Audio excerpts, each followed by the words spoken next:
Assalamualaikum warahmatullahi wabarakatuh. Perkenalkan, nama saya Fani Septi Nursyahani dengan NIM 190512140015 dari Sistem Informasi A. Di video kali ini, saya akan menjelaskan mengenai subnetting dan juga praktikum tentang bagaimana sih cara kejar subnetting pada Cisco Packet Tracer. Sebelumnya, subnetting sendiri merupakan proses membagi sebuah network menjadi beberapa subnetwork. Nah, subnetting hanya dilakukan pada IP address di kelas A, B, dan C saja. Nah, dengan adanya subnetting ini akan berguna dalam menciptakan beberapa network tambahan, tetapi mengurangi jumlah maksimum host yang ada dalam tiap network tersebut. Prinsip subnetting sendiri yaitu memperbanyak network ID dari suatu network ID yang sudah ada, di mana sebagian host ID dikorbankan untuk digunakan dalam membuat ID host tambahan.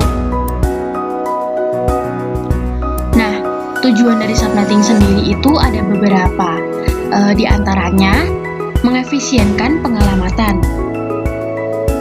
Lalu ada membagi satu kelas network atas sejumlah subnetwork dengan arti membagi suatu kelas jaringan menjadi bagian-bagian yang lebih kecil dan menempatkan suatu host apakah berada dalam satu jaringan atau tidak, serta meningkatkan security dan juga mengurangi terjadinya kongesti atau adanya penimbunan akibat terlalu banyaknya host yang ada dalam sesuatu network. Nah, di sini ada skenario dari percobaan yang akan saya lakukan nanti pada Cisco Packet Tracer. Ada percobaan yang akan mensimulasikan dua subnet, yaitu pada lab 1 dan lab 2, di mana lab 1 memiliki IP yaitu 192.168.1.0/26 dan lab 2 192.168.1.64/26. Nah, dikarenakan berada pada slash 26, maka untuk lab 1 menempati RT1 dan lab 2 RT2. Nah, perlu diketahui juga bahwa kan di sini mulainya 0. Nah, sedangkan yang lab 2 ini 64. Nah, batas antara ini kan 63. Nah, 0 sampai 63. Di yang mana rentangnya itu kan berarti 1 sampai 62. Nah, kenapa? Karena 0 itu merupakan IP network, sedangkan 63 ini menjadi IP broadcast-nya. Nah, IP network dan juga IP broadcast itu tidak bisa digunakan. Nah, alhasil yang digunakan adalah 1 sampai 62 saja. Begitupun untuk pengalamatan pada RT2 ini, pada lab 2, yaitu mulai dari 65 sampai 126. Nah, di sini adalah ilustrasi dari skema jaringannya yang akan saya simulasikan di Cisco Packet Tracer nanti. Nah, di sini router yang menghadap ke lab 1 memiliki IP address yaitu 192.168.1.0/26 seperti yang di sini, Nah, sedangkan pada router yang menghadap ke lab 2 itu slashnya itu ada 126/26. Nah, ini adalah pengaruhnya nanti pada gateway yang ada pada PC pada tiap-tiap network yang ada. Nah, kan ada router 1, lalu dihubungkan dengan switch 1 yang menghubungkan pada lab 1 atau network 1, dan lab 2 ini, switch pada lab 2 ini menghubungkan di network yang kedua yaitu lab 2.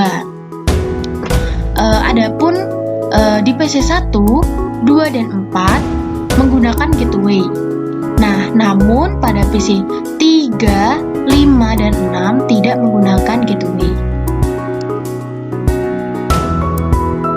Untuk masalah subnet masknya sendiri, karena tadi di lab 1 dan lab 2 itu berada pada slash 26, maka menggunakan subnet mask yaitu 255, 255, 255, dan 192. Nah, ini untuk langkah percobaannya.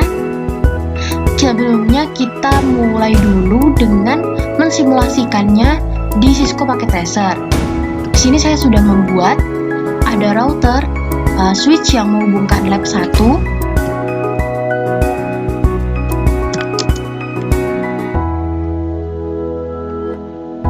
nah ini adalah switch yang menghubungkan lab 1, dan di sini yaitu switch yang menghubungkan ke lab 2. Nah, yang mana saya sudah mengisikan isian di tiap-tiap partikel yang ada di skema ini. Misalnya saja di router, saya sudah, nah ini untuk fast Ethernet 0 ini menyimbolkan untuk lab 1, yang mana IP address-nya itu 192.168.1.62. Nah, untuk subnet mask-nya sendiri tetap yaitu 255, 255, 255, 192. Nah, jangan lupa untuk mengaktifkan interface pada ini dengan mengonkan port status.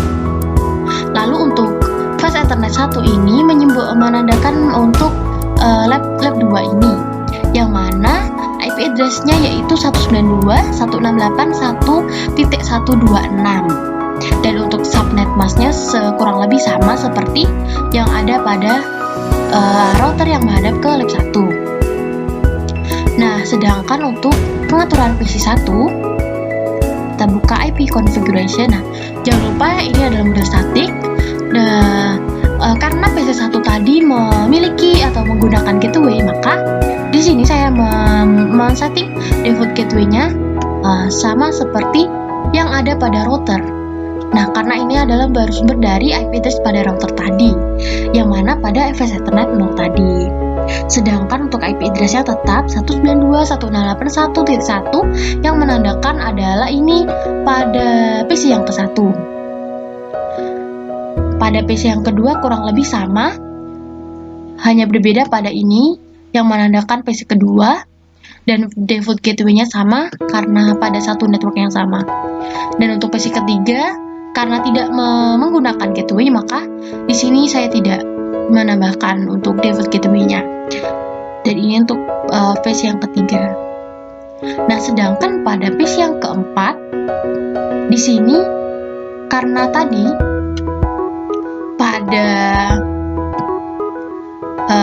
pada skenario-nya yang mana lab 2 itu kan 64 sebagai IP network, jadi tidak digunakan, maka dimulai pada 65. Jadi ini 65, 66, dan 67.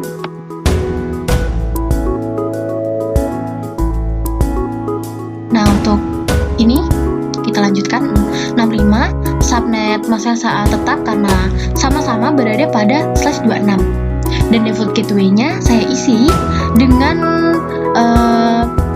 merujuk kepada IP address pada router yang menghadap ke lab 2 yaitu 126. Untuk PC5 kurang lebih sama, hanya saja ini menggunakan 6 dan tidak menggunakan gateway. Dan untuk PC6 yang terakhir sama seperti PC5, hanya saja ini 67. Nah, setelah ini kita membaca untuk langkahnya. Nah, setelah kita melakukan langkah yang pertama, membuat simulasi dan juga menyeting IP gateway router, IP address pada PC, netmask PC, dan juga gateway PC yang di situ adalah PC1, 2, dan PC4. Selesai, maka kita akan berlanjut pada langkah yang kedua, yaitu setelah setting IP selesai, pindahkan mode ke simulasi atau simulation, lalu buat skenario seperti berikut. Sebelumnya, edit filter event list ke IP versi 4 ICMP. Kita set dulu untuk mode simulation. Nah, di di sini kita edit filters hanya ICMP saja. Kita centang kosong, kita ICMP, lalu setelah itu kita lanjutkan, yaitu kirimkan paket Simple PDU dari PC1 ke PC3 lalu amati jalannya. Kita lakukan yang pertama dulu untuk membuat Simple PDU. Pastikan ini simulation, lalu kita buat dari Simple PDU dari PC1 ke PC yang ketiga. Nah, setelah itu kita amati jalannya. Next, akan meneruskan ke switch, lalu dari switch akan mengirim ke PC3, dan PC3 akan mengembalikan lagi ke switch, dan yang terakhir kembali. Nah, berarti komplit. Artinya komplit karena PC1 dan PC3 masih berada pada satu network yang sama, yaitu pada lab 1.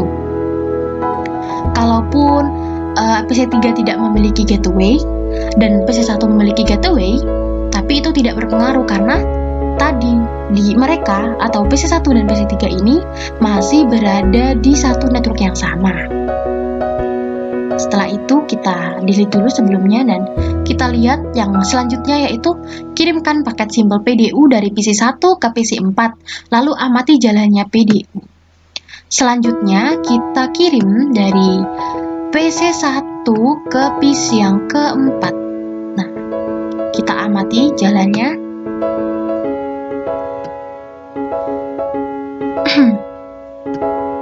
Meneruskan ke router karena di switch tidak menemukan dan jadi akhirnya akan meneruskan ke router. Dicari router, ternyata ada dan dikirimkan ke switch pada lab kedua dan kirimkan ke tujuannya, destinasinya, yaitu kan tadi PC keempat. Nah, di PC 4 dia menerima lalu akan mengembalikan ke switch, dan kan di PC 4 tadi menerima dan menjawab, alhasil dikembalikan lagi. Nah, perlu diketahui bahwasanya perlu diperhatikan juga bahwa komunikasi itu harus dilakukan secara dua arah. Maksudnya jadi bolak-balik antara pihak satu dan juga pihak kedua. Lah, kenapa bisa mengembalikan? Karena sama-sama memiliki gateway. Baik PC1 dan juga PC4 itu memiliki gateway. Kita lanjutkan dulu sebelumnya, kita next. Nah, dari router dia akan diteruskan kembali ke switch milik lab 1 dan dikembalikan ke PC yang ke-1. Nah, di sini checklist berarti komplit komunikasi yang terjadi antara PC1 dan PC4 berlangsung dengan sempurna atau komplit. Kita lanjutkan untuk ketiga, yaitu kirimkan paket Simple PDU dari PC2 ke PC5 lalu amati jalannya. Jalan PDU-nya kita dari 2 ke 5 ya tadi. Sebentar, kita cek. Oh ya, 2 dan ke 5. Setelah itu kita next, akan mengirim ke switch, lalu dari switch diteruskan ke router.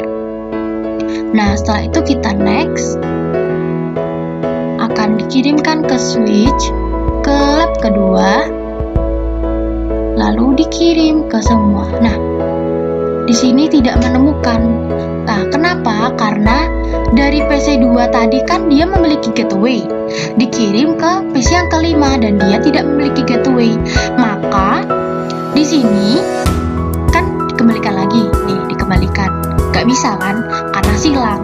Maka yang terjadi antara komunikasi dari dua arah, baik PC2 dan PC5 ini tidak berhasil, dikarenakan di PC5 tidak memiliki gateway, sedangkan gateway itu sebagai pintu keluar atau jalan keluar untuk memaksimalkan adanya komunikasi antara dua arah. Jadi pada komunikasi yang ketiga antara PC2 dan PC5 ini tidak sempurna atau tidak komplit.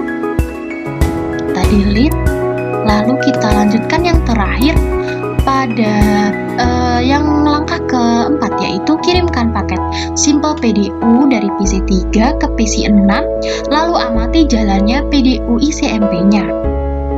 Kita sudah delete, lalu kita buat lagi Simple PDU dari PC yang ketiga ke PC yang ke-6. Lalu kita next untuk mengamati jalannya.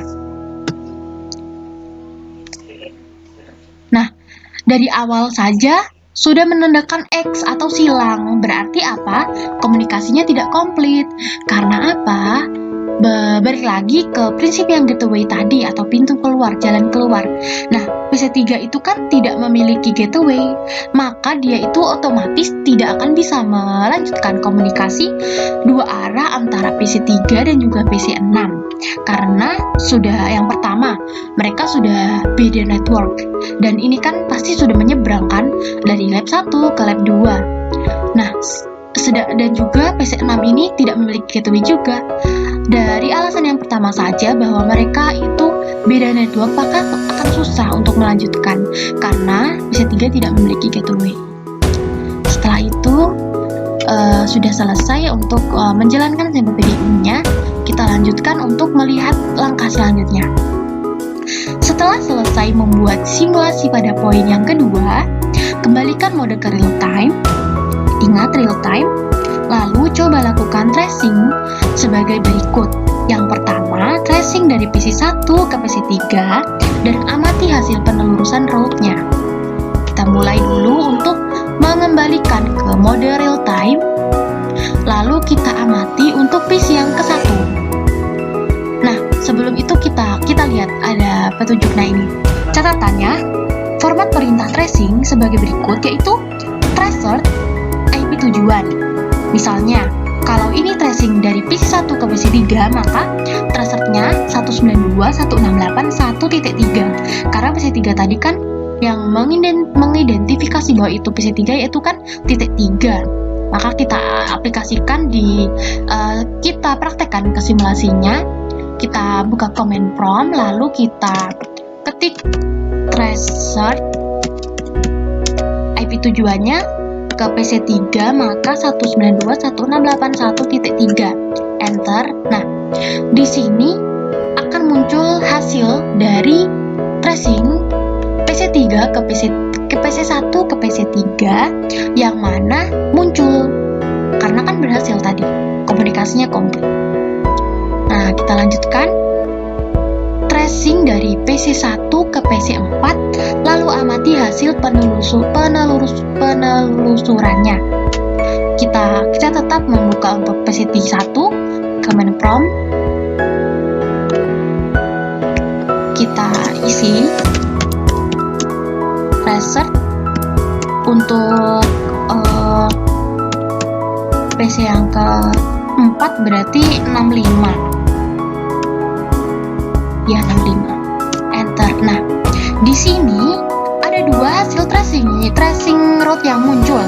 Nah, yang mana kita perlu ketahui bahwa yang pertama itu adalah IP dari router yang dimiliki router. Karena tadi kan dari PC 1 dia akan mengirim dulu dari switch ke router dan router mengidentifikasi ternyata dilanjutkan ke switch yang ke lab 2 dan baru dilanjutkan pada PC yang keempat. Nah, ini adalah milik PC keempat. Lalu untuk yang ketiga, tracing dari PC 2 ke PC 5. PC 2 kita cari. Ini tadi saya sudah mencoba. Kita praktekkan lagi. Ke PC 5 berarti 192.168.1. PC 5 berarti 66. Kita enter. Nah, di sini yang muncul hanya satu. Mengapa? Karena dari PC yang kedua tadi dia akan meneruskan ke router. Nah, pada saat dia mengirim ke PC 5, PC 5 itu tidak memiliki gateway, jadi tidak bisa mengembalikan. Nah, jadi yang kedetek adalah IP address milik router saja. Jika diteruskan maka akan terus begini, request time out, karena tidak berhasil komunikasinya. Kita tutup dan kita lanjutkan yang terakhir, tracing terakhir yaitu dari PC 3 ke PC yang ke-6. Kita buka command prompt PC 3. Nah, apa yang terjadi ya? Kita cek dulu. Kita isi IP tujuannya 167. Nah, di sini dia masih memproses. Apa yang terjadi jika keduanya itu tidak memiliki gateway dan berbeda network? Maka yang terjadi adalah prosesnya request timeout. Karena belum diketahui dan tidak berhasil kan komunikasinya, maka tidak komplit. Jadi yang muncul atau yang menjadi hasil dari tracing route yaitu request timeout. Nah, bila diteruskan maka akan seperti ini. Sampai seterusnya request timeout terus. Nah, setelah itu kita cek apakah sudah selesai. Nah, jadi bisa disimpulkan bahwa gateway pada PC itu sangat berpengaruh untuk bisa saling menghubungkan PC 1 dan PC lainnya pada network 1 dan pada PC 1 di network yang satu dan PC lainnya di network yang lain agar bisa menciptakan atau menghasilkan komunikasi dari dua arah atau dua pihak yang komplit atau sempurna. Nah, sekian dari saya. Kurang lebihnya mohon maaf apabila ada salah kata. Wassalamualaikum warahmatullahi wabarakatuh.